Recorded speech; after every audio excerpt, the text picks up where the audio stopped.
dans la mesure où les demandeurs respectent les exigences en matière de présence au Canada, le demandeur peut enregistrer autant de noms de domaine.ca qu'il le désire auprès de son registraire. Les banques de données, ils se retrouvent à avoir des listes des banques de données de sites qui ont un achalandage important et ils vont surveiller le nom de domaine. Chantal Arroyo consulte maître Éric Goyette, un avocat spécialisé en propriété intellectuelle. Il n'y a pas vraiment de cadre législatif ou de cadre juridique applicable qui donne une protection absolue à un nom de domaine. Oui, tout à fait. Chez Cyberlogique, on n'est pas surpris de ce qui arrive. C'est bien l'exploitation d'une faiblesse du système. Vous n'avez pas renouvelé votre bail, puisqu'on peut appeler ça un bail. En fait, vous n'êtes pas propriétaire du nom en tant que tel, vous avez un droit d'utilisation. Le bail arrive à échéance, s'il y a un nouveau locataire qui arrive et puis qui reprend le bail.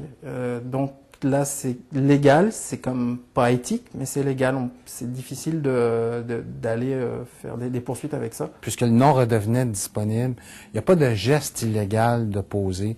Pour un avocat comme vous, ça ne rend pas une défense éventuelle facile. On peut employer l'expression « la côte est abrupte à remonter ». On fait un coup de poker en se disant que c'est un nom de domaine qui prendra de la valeur dans le futur. Donc on investit, on place un peu d'argent, puis c'est un peu comme à la bourse, on espère faire le jackpot. Dans certains cas, ça peut rapporter gros. Aux États-Unis, celui qui a enregistré le nom pizza.com au coût de 20 $ en 1994 l'a revendu 2 600 000 $ en 2008. Chinese.com s'est vendu 1 120 000 $. Et la palme revient à vodka.com, 3 millions de dollars. Celui qui a acheté le nom Collectivo n'a pas autant d'appétit. Il demande 1 000 $ à Chantal Arroyo. Elle refuse et demande l'aide de l'ACEI pour récupérer son nom. Mauvaise surprise, l'organisme confie l'arbitrage à des sociétés indépendantes.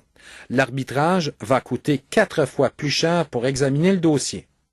Nous, on ne s'implique pas dans le processus. On n'est pas impliqué du tout directement. Donc, vous, comme un demandeur ou comme un titulaire de nom de domaine.ca, vous devez directement et indépendamment communiquer avec les deux services que j'ai mentionnés, les fournisseurs de services d'arbitrage. Ces membres-là vont regarder le litige, puis après la modique somme de 4 200 quelques dollars, on va pouvoir te dire si tu peux le récupérer ou non.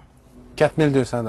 Oui, et quelques là. Bon, pour c'est ça, récupérer votre nom, peut-être. Peut-être. Pour avoir le conseil qui va décider si je mérite de le récupérer. Si effectivement c'est vrai que ça porte préjudice, puis que ça fait 8 ans, puis bon.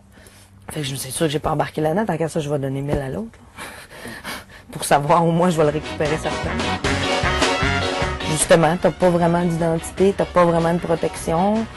Tu payes un 20-30 $ que ça te garantit ton année, mais c'est pas une marque de commerce. Beaucoup de gens pensent que ah ben là j'ai mon site web, c'est ma marque de commerce, c'est correct, mais non, c'est pas une marque de commerce du tout.